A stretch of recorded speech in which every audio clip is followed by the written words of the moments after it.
Rangers में sir sub inspector का जो इम्तहान है उसमें पहला मरहला कौन सा होगा? क्या फिजिकल पहले होगा या रिटन पहले होगा? और रिटन के बारे में हमारे सवालात हैं, वो आप हमें ज़रूर बता दें।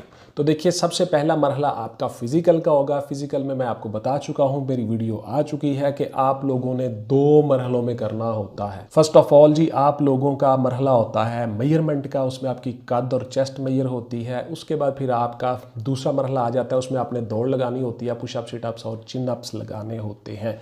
तो इस तरह से आपका फिजिकल का मरहला पहले होगा, और जो स्टूडेंट फिजिकल के मरहले में पास होंगे वही स्टूडेंट जो है वो रिटर्न में आगे क्वालिफाई करके रिटर्न के लिए जाएंगे।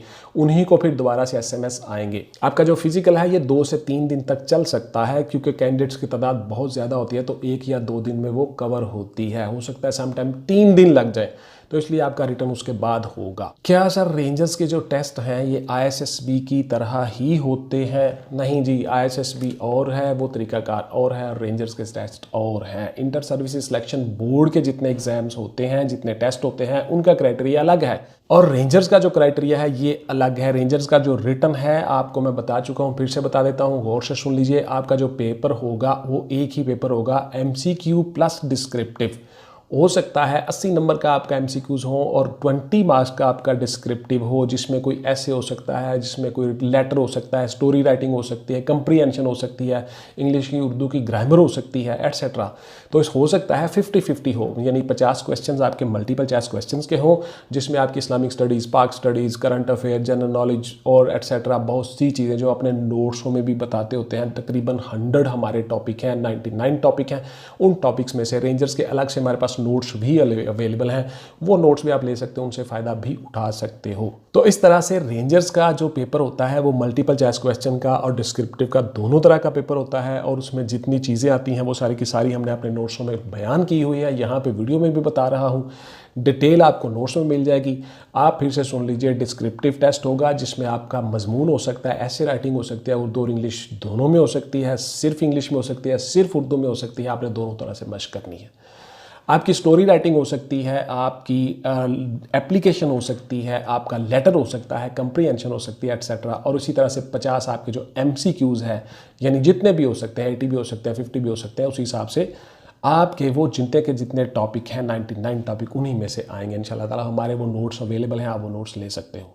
क्या सर ये रेंजर्स में सब इंस्पेक्टर जो है ये कमीशन रैंक होता है? क्या हम मिलिट्री में जा सकते हैं या हम पुलिस में सब इंस्पेक्टर के तौर पे वापस आ सकते हैं रेंजर्स में सब इंस्पेक्टर भर्ती होके? ये 3-4 किस्म के सवाल आपके बार बार आप करते हो, रिपीट करते हो, थोड़ा गौर से सुन लीजिएगा। आपके जो रेंजर्स का सब इंस्पेक्टर होते हैं ये रेंजर्स में ही सर्व करेंगे, ना ये मिलिट्री में जा सकते हैं, ना ये पुलिस में आ सकते हैं। पुलिस के जो सब इंस्पेक्टर होते हैं उनका अलग जॉब डिस्क्रिप्शन है, और जो मिलिट्री में कमीशन रैंक होता है एज अ सेकंड लेफ्टिनेंट, उसकी जॉब डिस्क्रिप्शन अलग है। वो आते हैं through enter services selection board, यानी आईएसएसबी के थ्रू। आईएसएसबी एक अलग प्रोसेस है, पूरे का पूरा कमीशन होता है, वो आपके एग्ज़ाम लेता है। जबकि मिलिट्री में और तरीकाकार होता है, और जो रेंजर्स का सब इंस्पेक्टर है इसका और तरीकाकार है। इसका सिर्फ एक ही पेपर होगा आपका, डिस्क्रिप्टिव प्लस एमसीक्यूज। फिजिकल होगा, दौड़, पुशअप, सिटअप, चिनअप होगा, और उसके बाद फिर आपका साइकोलॉजिकल असेसमेंट, टेस्ट और इंटरव्यू अगर आप भर्ती हो जाओगे। जबकि आईएसएसबी में 5 दिन का प्रोसेस होता है, वो अलग प्रोसेस है। तो आप रेंजर में सब इंस्पेक्टर बन के कमीशन के लिए वापस नहीं जा सकते, यानी ट्रांसफ़र नहीं हो सकते, और ना ही पुलिस में सब इंस्पेक्टर बन के ट्रांसफ़र हो सकते हो। पुलिस का मुकम्मल एक लॉ होता है, एक तरीक़ाकार होता है, उसमें पाकिस्तान पीनल कोड है, उसमें क्रिमिनल प्रोसीजर कोड है, सिविल प्रोसीजर कोड है, एविडेंस एक्ट है, पूरा का पूरा लॉ है। उसमें बहुत ज़्यादा चीज़ें हैं, वो सारी की सारी पुलिस ने पढ़नी होती हैं, ताकि हर किस्म के क्राइम के अगेंस्ट वो प्रिवेंटिव मेजर्स ले सकें, यानी इंसदादी कार्रवाई कर सकें। तो इसलिए आप रेंजर्स में जो है यहाँ पे सिर्फ 1 या 2 और एक्ट ऑर्डिनेंस होंगे रेंजर्स के, तो ये अलग है, वो अलग है, तो आप वहाँ पे नहीं जा सकते। तहरीरी इम्तहान में या रिटन इम्तहान में सर क्या क्या पूछा जाता है? तो मैं आपको डिटेल से मैंने आपको बता दिया जी। आपका जो पेपर है डिस्क्रिप्टिव भी होगा और मल्टीपल चॉइस क्वेश्चन का भी होगा। इसमें मैं आपको 8 से 10 इस वीडियो में टॉपिक बता देता हूं, वो आप गौर से सुन लीजिए। उनके आगे सब टॉपिक बनते हैं जिनका जिक्र हमारे नोट्सों में है, लेकिन ये टॉपिक अगर आप कर लो और सब टॉपिक्स को साथ मिला लो तो आपका पेपर आसानी से हल हो जाता है। फर्स्ट ऑफ ऑल आपके एकेडमिक्स के जितने आपके टॉपिक हैं, मसलन आपकी फिजिक्स है, केमिस्ट्री है, बायो है, English, math, Urdu, Islamic studies, पाक स्टडीज़ और general knowledge, everyday science, geography, ये सारे के सारे जितने आपके टॉपिक हैं इन सब को आप तैयार कर लो, आपका रेंजर्स का पेपर हल हो जाता है। आगे इनके जो सब टॉपिक हैं उसमें मसलन मिसाल के तौर पर इस्लामिक स्टडी है तो उसमें बहुत से आगे सब टॉपिक हैं, जैसे इस्लामिक हिस्ट्री एंड कल्चर है, जैसे खुलफाए राशिदीन की हिस्ट्री है, जैसे कुरान मजीद है, जैसे सहाह सित्ता है, अहादीस है, 4 स्कूल ऑफ थॉट है, हम्बली स्कूल ऑफ थॉट, मालिकी स्कूल ऑफ थॉट, उसके बाद हनफी स्कूल ऑफ थॉट और शाफी स्कूल ऑफ थॉट। तो इस तरह से ये सारी की सारी चीज़ें होती हैं। आगे उसके बहुत से पोर्शन हैं, तो हमने इसी तरह से ये सारे के सारे नोट्सों में मैनेज की हुई हैं चीज़ें। अगर आप ये कर लो तो आपका पेपर आसानी के साथ हल हो जाता है। उसके साथ साथ आपका जो मोस्ट इंपॉर्टेंट पोर्शन है वो है आपका current affairs, current issues, Pakistan affairs और वर्ल्ड अफेयर्स का। उसके लिए आपने रेडियो, टीवी, अखबार के साथ टच रहना होता है। किस तरह से कलेक्ट करना है डाटा, कैसे कैसे कौन कौन सी इन्फॉर्मेशन कलेक्ट करनी है, कहाँ कहाँ से इन्फॉर्मेशन कलेक्ट करनी है, ये सारी की सारी चीज़ें हम अपने नोट्सों में खोल के बयान कर चुके हैं डिटेल के साथ ही एक चीज़। और उसमें आपको गाइडलाइन भी मुकम्मल दी गई होती है कि ताकि आप आसानी के साथ घर बैठ के सारे काम कर लो, आपको किसी एकेडमी में ना जाना पड़े। बहुत मामूली फ़ी के साथ नोट्स अवेलेबल है। कामयाब होने के लिए सर रोज़ाना कितने घंटे पढ़ना चाहिए कि हम रेंजर्स में सब इंस्पेक्टर बन जाएँ?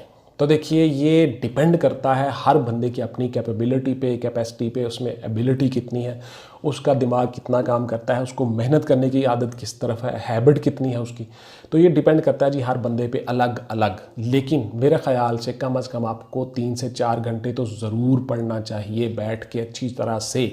तमाम पहले टॉपिक हल करने चाहिए, उसके बाद जो आपके करंट अफेयर्स और करंट इश्यूज़ होते हैं उनको आपने अलग से टाइम देना है। आपको पता हो मुल्क में क्या चल रहा है, आपको पता हो इंटरनेशनल लेवल पे क्या चल रहा है, कौन किस ओहदे पे काम कर रहा है, किस पर्सनैलिटी की क्या जिम्मेदारियां हैं, वज़ीर दाखिला कौन है, वज़ीर ख़ारजा कौन है, प्राइम मिनिस्टर कौन है, प्रेसिडेंट कौन है, फर्स्ट कौन थे, मौजूदा कौन है, एटसेट्रा। ये सारी चीज़ें हमने बताई हुई है नोट्सों में, ये सारे आपने करने हैं। आपने अपनी स्टडी को 2 तरह से डिवाइड करना है, एक आपने आपके एकेडमिक्स जो चीज़ें बताई गई हैं वो, और एक जो करंट चल रही होती हैं वो चीज़ें। तो इस तरह से आप कामयाब हो जाते हो। तो आपको मिनिमम 3 से 4 घंटे ज़रूर पढ़ना चाहिए।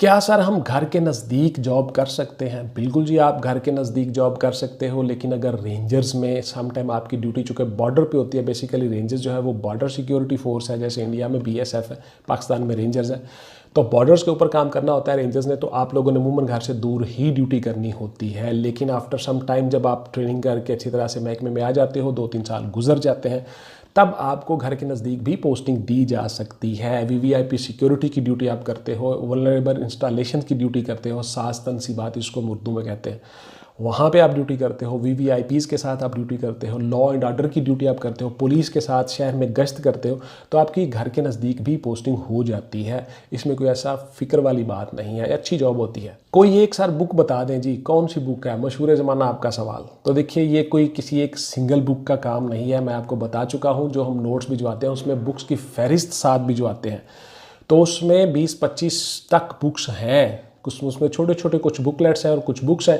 तो अप्रॉक्सीमेटली ये मिला के कुछ इतनी बन जाती हैं। इसमें से कोई 8-10 बुक्स तो आपके पास ऑलरेडी घर में मौजूद होती हैं जो मुख्तलिफ एग्ज़ाम्स के लिए आप लेके आते हो। तो उसके साथ साथ जितनी हम बुक्स बताते हैं वो भी अपने साथ ले आनी है, और इन सब का आपको फ़ायदा ही होता है, अल्टीमेटली नुकसान नहीं है जी। बुक रीडिंग आपको फ़ायदा ही देती है। तो आपने वो सारी बुक्स लेनी होती है जी, मुकम्मल तैयारी करनी होती है। बाद में फिर लेम एक्सक्यूज़ ढूंढते फिरते हो कि जनाब सिफारिश चल गई है जी और रिश्वत चल गई है जी, पाकिस्तान में होता ही ऐसा है। ये सब के सब लेम एक्सक्यूज़ हैं बेटे, बहुत सी वीडियोस में बता चुका हूँ। जो आप में से मेहनत करते हैं, जो आप में से भर्ती हो जाते हैं, ज़रा उनको पूछें जाके कि उन्होंने कितने पैसे दिया, कितनी सिफारिश थी उनके पास तो सिफारिश ही नहीं थी बेचारे, सब गरीब गाँव के देहात के लोग भर्ती होते हैं। तो इसलिए आप जितनी मेहनत करोगे उसी के मुताबिक आपको मिलेगा। फिर से बता देता हूँ, दोहरा देता हूँ, गौर से सुन लीजिए, लैसा लिल इंसानी इल्ला मा सआ, जो जितनी मेहनत कर लेगा उसको उतना ही मिलेगा, रब्बे कायनात का ये वादा है। तो इसलिए आप लोगों ने उतर मेहनत करनी है, कोई सिफारिश नहीं है, कुछ नहीं है, आप आसानी के साथ भर्ती हो जाते हो। कितने नंबरों वाला सर पास हो जाएगा 100 में से? ये भी आपका मशहूर ज़माना सवाल है जी। इसको मैं बार बार बता चुका हूँ बहुत सी वीडियोज़ में, फिर से बता देता हूँ, गौर से सुन लीजिएगा। ये डिपेंड करता है आपका सीट्स कितनी अवेलेबल हैं, जितनी सीट्स के अगेंस्ट भर्ती हो रही है। मिसाल के तौर पर 100 सीट है, तो उसमें 100 सीट के अगेंस्ट आपको इंटरव्यू के लिए एक सीट के अगेंस्ट मैक्सिमम 8 बंदों को बुलाया जाता है और मिनिमम 3 बंदों को बुलाया जाता है एक सीट के अगेंस्ट। तो अगर 100 सीट है फ़र्ज़ किया तो 800 बंदे इंटरव्यू में निकल आएंगे। अब 800 बंदे जो इंटरव्यू के लिए निकलेंगे रिटर्न में से, अब फ़र्ज़ किया रिटर्न में से वो कोई 10,000 बंदे हैं जी मिसाल के तौर पर, तो 10,000 में से जो 800 बंदे निकलेंगे तो 800 बंदे का जो आखिरी 800वां बंदा है उसके नंबर बनते हैं 62 मिसाल के तौर पर, तो 62 आपका मेरिट बन गया। ये ज़रूरी नहीं है लेकिन मैंने आपको एक मिसाल दी है। इसी तरह से अगर फ़र्ज़ किया वो 500 बंदा बुलाते हैं, यानी एक सीट अगेंस्ट 5 बंदे बुलाते हैं, तो 500वां जो बंदा है उसका जो आखिरी नंबर है 500 वाले बंदे का, उसके नंबर है 72, तो 72 आपका मेरिट बन गया, बाकी सारे उससे ऊपर हैं। इसी तरह से अगर 300 बंदे बुलाते हैं, मेरिट टफ हो जाता है, या उन्होंने कहा जी जल्दी जल्दी से इंटरव्यू करके इनको ख़त्म करें, गैदरिंग ना हो ज़्यादा, या हमने सीटें जल्दी एलोकेट करनी है, तो 300 बंदा बुलाते हैं, तो 300 बंदा जो है फ़र्ज़ किया 300वें बंदे का आखिरी जो बंदा है 300वां, उसके नंबर बनते हैं 80, तो 80 आपका मेरिट बन गया। यही फार्मूला चलता है। तो इसलिए कोई बंदा आपको ये नहीं बता सकता कि आपके जी 55 आ गया तो आप पास हो जाओगे, जी 53 आ गया तो ठीक है जी मेरिट बन गया, ये कोई नहीं बता सकता, वो सब बकवास है, लेम एक्सक्यूज़ है, और आप लोगों से सिर्फ़ और सिर्फ एंगेज करने के लिए ऐसी वीडियोस बनाई जाती हैं। ये फार्मूला जो मैंने आपको बताया है यही चलेगा हर जॉब में, हर जगह पे, हर कहीं मेरिट ऐसे ही बनता है। सर कितनी सीटें आती हैं हर साल, ये भी आपका सवाल होता है जी। तो देखिए ये डिपेंड करता है डिपार्टमेंटल पॉलिसी के ऊपर। डिपार्टमेंट के अंदर ये अनाउंस नहीं होती सीटें, कभी भी याद रखिएगा। मिलिट्री में, रेंजर्स में अनाउंस नहीं होती कि ये इतनी सीटें हैं, बिकॉज उनका अपना एक इंटरनल मैटर होता है। जितने बंदे उन्होंने रखने होते हैं, जितने हर साल रिटायर्ड होते हैं, उतने ही हर साल दोबारा से इंडक्ट भी हो जाते हैं।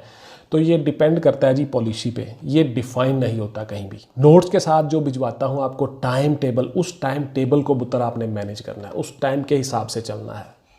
आपने टाइम टेबल को फॉलो कर लिया सख्ती से, अपनी रूटीन के मुताबिक उसको आप एडजस्ट कर सकते हो, आगे पीछे कर सकते हो। हर बंदे का रूटीन अलग होता है, हर बंदे का घर की मामूलात ज़िंदगी अलग होते हैं।